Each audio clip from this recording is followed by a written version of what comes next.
Chamindry, thanks for coming on this program. Right, when I saw the Guardian article, and I thought that I need to talk to you because it looks like um, that article explains a lot of things related to the policy frameworks that may be required in Sri Lanka in terms of security situation as well as the national reconciliation situations.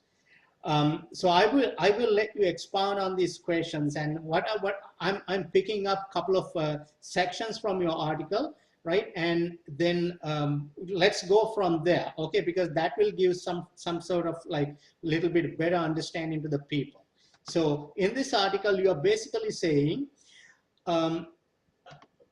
we are basically number of reasons, rational or irrational, national security in Sri Lanka has come to be perceived as a project of the majority, the Sinhala Buddhist community. Where do you see that? Anyway, I will let you expound on that, but I don't see, one of the questions I have is, I don't think general public is thinking that way, but I'll let you explain. Well, first of all, I mean, thank you, Kitsiri, for actually inviting me for this discussion. I want to start by saying that when I wrote this article, it was basically not based on any empirical research, but it was, and as I said in the article, that those were my immediate reactions to some of the things, you know, the events and also the discussions that took place in the last 1 month or so. And so basically those are based on, what I wrote is based on my observations and my own experience and certain conversations to which I have been privy to. I want to say that, you know, when I made that statement, that I wasn't actually thinking about the entire Sri Lankan population, but basically the conversations among those that I usually interact with, and which also include a section of Sri Lankan civil society and the international community. What I'm saying is that you know, this is about how violence is understood and interpreted in the Sri Lankan context, because there seems to be a tendency to link every type of violence to the majority Sinhala Buddhist community. You know, this is because I think of, you know, a kind of a limited understanding of the violence that has taken place in the country, you know, and he's looking back, not really looking at violence, you know, historically and some of the historical factors. So there is a tendency, at least among the liberals, to say that whenever there is ethnic or religious violence, that the Sinhala Buddhist community is invariably responsible for such violence. And then given the fact that the Sri Lankan state is considered to be predominantly a Sinhala Buddhist state, I mean, it has its own reasons for people to think like that, because we have had Sinhala as the official language, and then also because Buddhism is considered the state religion by Article 9 of the Constitution. So there is a certain character of Sri Lankan state. So because violence is understood to be a project of the Sinhala Buddhist community, it is invariably also linked to the state, because it is predominantly considered a Sinhala Buddhist state, and then linked to the armed forces. Now, violence has its many different forms, you know, and then violence. Let's talk about a little bit about what you said right now. So the way I understood is whenever a violence happened, like something like a bomb blast last time, right? Or maybe you may be referring even to the violences even before 2009, right? But you're saying people are blaming the majority Sinhala Buddhists. When you say people, do you mean the general public, or do you mean some segment of the people or the politicians? No, in my article, I wasn't referring to the general public, but I specifically referred to the liberal school of, the liberals, because that's another question. Now, because I'm living in a different country, and in terms of like when we are talking about liberals, right? As Voice of Independence, we see um, there are no liberals like in Europe and America in Sri Lanka. I don't see liberals. When you say liberals, are you referring to a certain political party or some other segment of people? actually, I'm not trying to point my finger at anyone here, but generally the liberal school of thought, the intelligentsia, the civil society, the international community, and so I had, and of course, the kind of the people that I engage with is the Colombo urban middle class.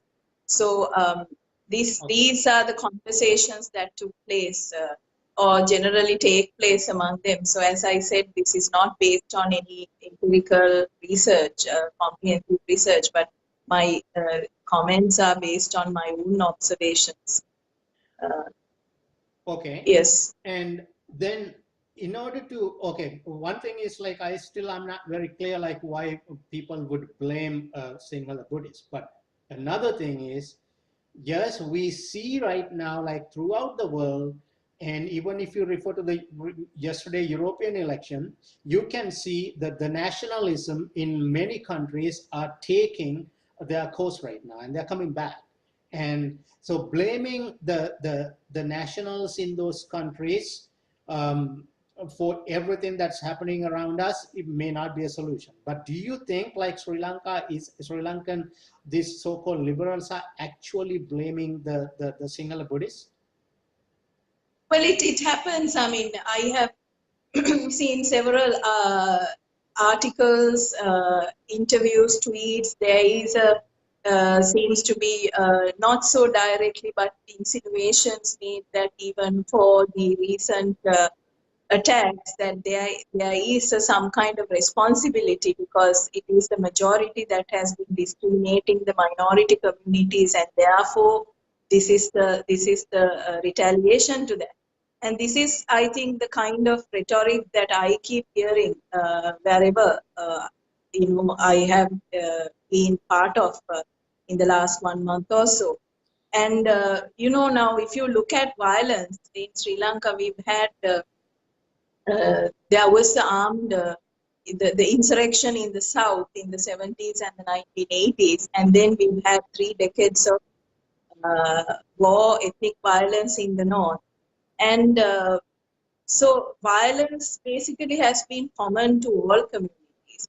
But the issue here is that whenever there is violence perpetrated by another community, it often explained as a retaliation. So there is some kind of legitimization, that okay, they are fighting for this reason, but not really understanding violence in its own, form, and saying that violence has been common to all 3 communities.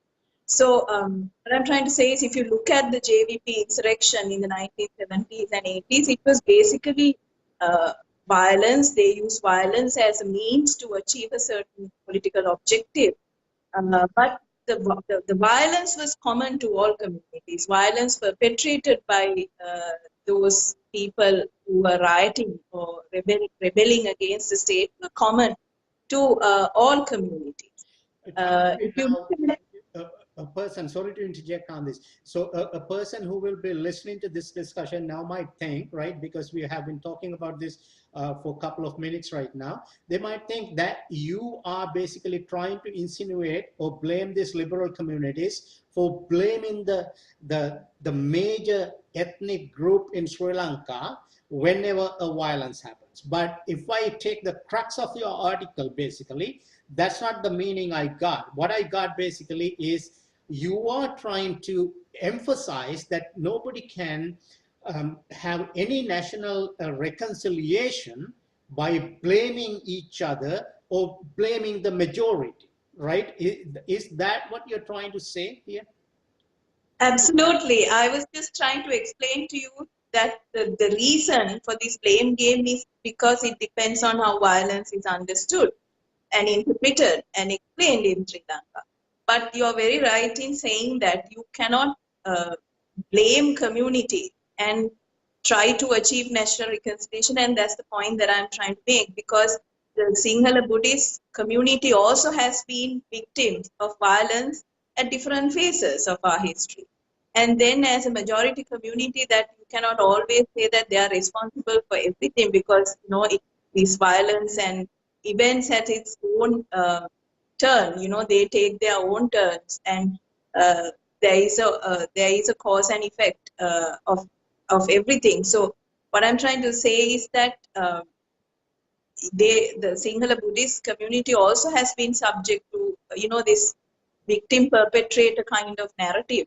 It has to be explained in a much deeper way than just saying that victims are always a certain community and the perpetrators are always a certain other community. I mean, I don't think there is going to be any reconciliation if you think like that. As long you think along those divisive lines. Okay, now you brought that to a really good point.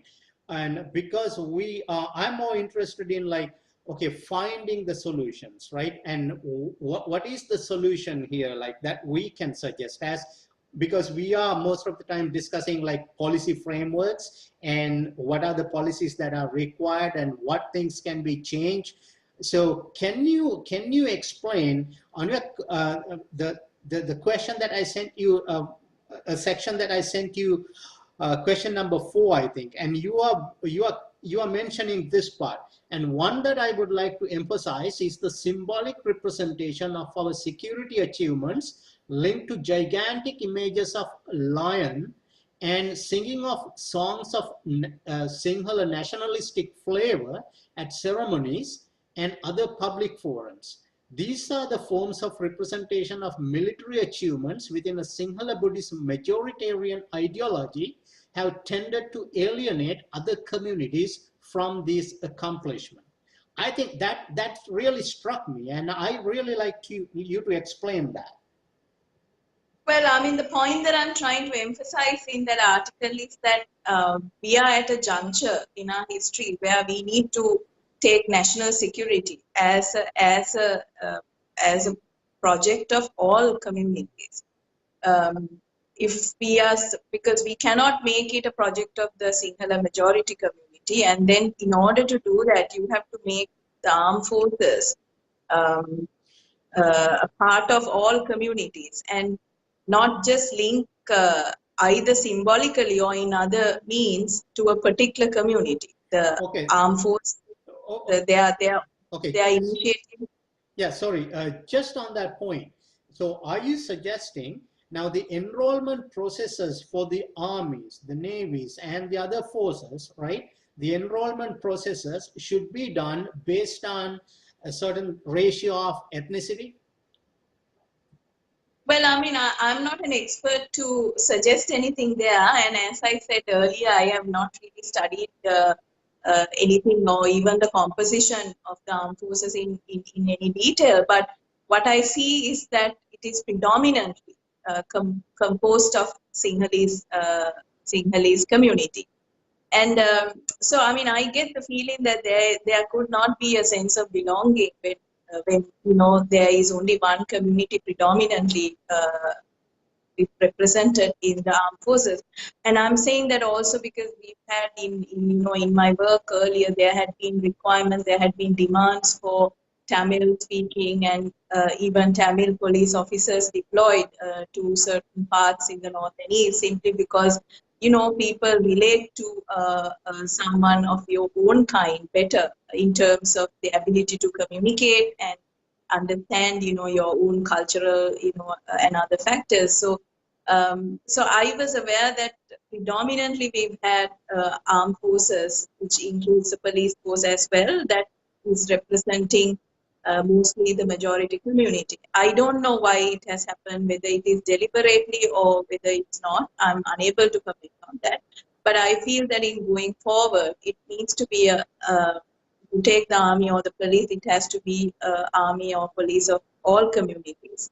I'm unable to comment whether these are deliberate actions on the part of the authorities or whether it so happened that we've had more Sinhalese people joining the army. And of course, these are things that the security experts are better placed to advise than me, because I'm not an expert in the subject.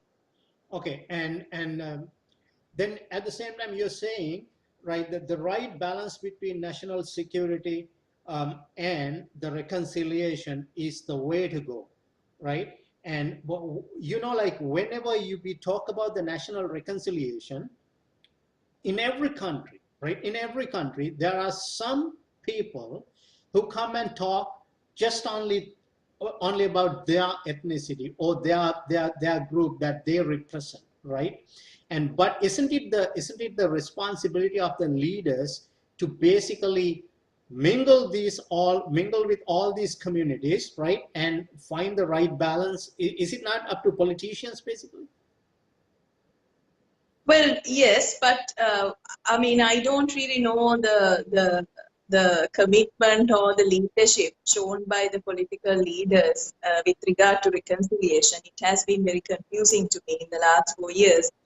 Although the government did have reconciliation as one of their main priorities in the Yahapalana government's agenda, and I do have very serious concerns about the way in which various processes, various mechanisms and institutions were set up to achieve reconciliation, and how representative they were, whether those were genuinely representing the Sri Lankan society in all its diversity and complexity.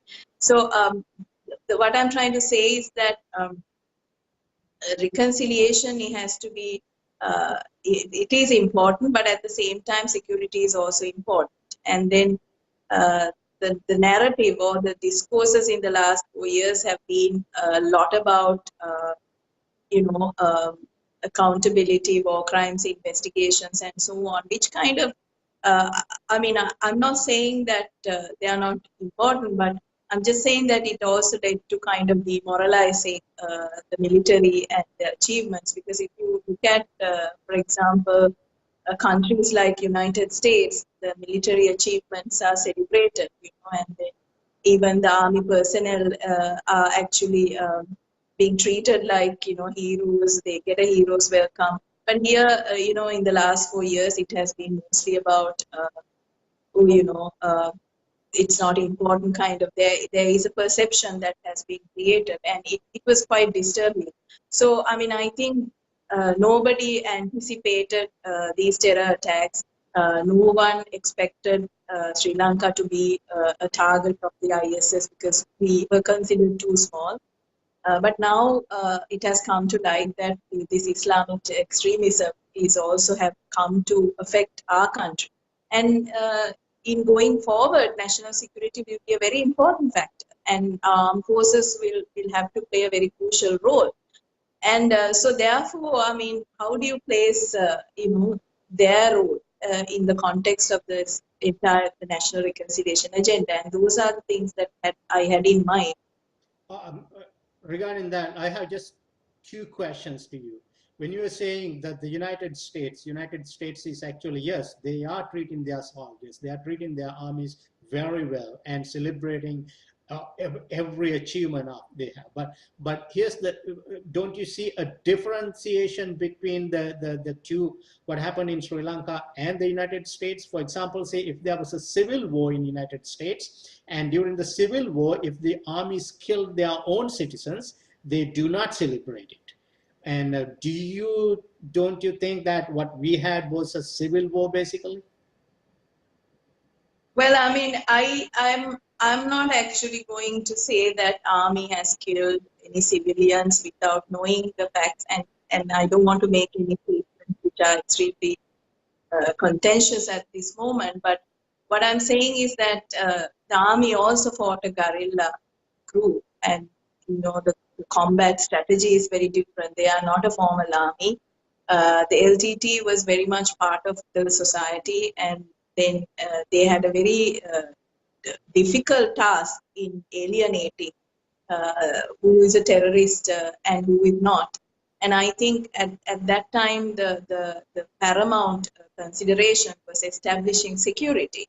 It is so the case even now, because we've seen army, the intelligence going, I mean, and detecting people inside sometimes, you know, very personal civilian settings with weapons, ammunitions, and so on. I mean, how do you? This is the problem. It is different if you're fighting a conventional army, where you know people come in uniform, you demarcate the boundaries and you fight. And now I think this current terrorist problem is even more problematic because we find it's all over, it's spread out all over in the country. If I look at the LTT problem, it was actually geographically contained. You can say that their struggle was limited to the north and east, but now this is a national problem. And so, I mean, there, I think, where do you strike the balance? You know, how do you expect the army to have, you know, sort of saying that one is LTT and one is not, because people could be both. You know, it was a guerrilla group that they were fighting. So I just don't even know. But the current bomb blast, right, that recently happened is basically it's a war, but that's an ISIS instigated war, right? And but now to come to your point, to your discussion again, to bring this right balance, right? To bring this right balance. I know there are various communities, there are various people with multitudes of ideas. What is your suggestion, Chamindry? Do you have any suggestion? Well, I mean, my suggestion is actually, first of all, as I said, we need to make national security important, a priority for this country in the years to come. But at the same time, we need to make all communities part of it. Because you cannot just fight terrorism or anything if it's the security agenda is only supported and endorsed by one particular community. I think part of the success of these investigations in the last 1 month has also been because the Muslim community came very voluntarily in giving information to the armed forces. But you need to have that balance where you don't actually try to send them away from the security agenda. You need to have all communities engaged. And one of the ways in which you actually can do is actually make them also part of it. Make your armed forces also, you know, part of all the communities, and then get them also, so that you don't. Also important not to offend. I mean, not to insult, offend particular communities. And I think I mentioned that in my article as well, that certain security practices might be considered discriminatory. It can be, I mean, communities have their own cultural practices, their habits, their rituals, you know, their dress, for example, various beliefs and so on. So, you know, I mean, I'm taking this issue of this, the burqa, for example, you know, and banning that. Now, I'm not going to comment whether you give any judgment on that, but, you know, sometimes wearing the burqa might be important for a particular community. That as a Sinhalese, I may not be able to understand the value of it, but it is important for them to assert their own cultural identity. So then you have to have device policy or a rule to actually ban it. So then you have to see, I mean, to what extent is the Muslim community you know, endorsing that? Is it acceptable to? So I think a lot of these issues can be resolved by having regular consultations and dialogues between the security forces and the religious leaders and so on. Okay, and we see, right, throughout the world, right, most of the time for all these ISIS instigated or self-radicalized type terrorism, right, what these governments are doing mainly, yes, they are 24/7 monitoring the online activities, doing all kind of things. But these are basically you cannot stop them, right? And they are spending massive amount of money on education programs and training programs and all kinds of other programs. Do you see that's happening in Sri Lanka now? You mean ISIS training their people? No, not ISIS training. Like in order to stop people lured by ISIS, right? And then you need to go to the education system basically and educate the communities and gear up like a lot of other programs, right? And that's what a lot of countries are doing. But I'm asking, are you aware of any such initiative right now taken by this government after the last bomb attacks? Well, not to my knowledge. And even prior to this, I think when the government was rolling out its reconciliation agenda, as I said before, I am somebody who had serious concerns about the way in which it was handled. Because I didn't really see that kind of, I mean, there were these sporadic, initiatives by certain segments, particularly the Colombo-based civil society and others. It was happening, but I don't know to what extent that those educational programs has reached out to the public, particularly the masses living in rural areas. It is extremely important. By saying that national security is important, I'm not saying that some of the causes for these tensions between our communities should not be addressed. While I say that security is important, I also emphasize the fact that we need to still find a solution to the ethnic problem in the north. I mean, to have a continuous dialogue with the Tamil political parties. But at the same time, if there are any grievances in the Muslim community, that those also need to be addressed. That is an important part. My only concern is the way that they were handled in the last 4 years, whether it was a very genuine effort or whether it was very superficially done and not really done in a way that involved all communities, and whether those efforts reached out to the people and whether they were designed properly, whether this design did include various different perceptions, views of the Sri Lankan community as a whole. I do have very serious concerns about that. Okay, we have just 1 minute only, and I just want to ask you, because I was following you and you have recently set up, I think it is one of the Facebook groups that says like, I'm not sure like if that is a policy platform or you are basically gearing up sort of like try to come to politics. Why not come to politics?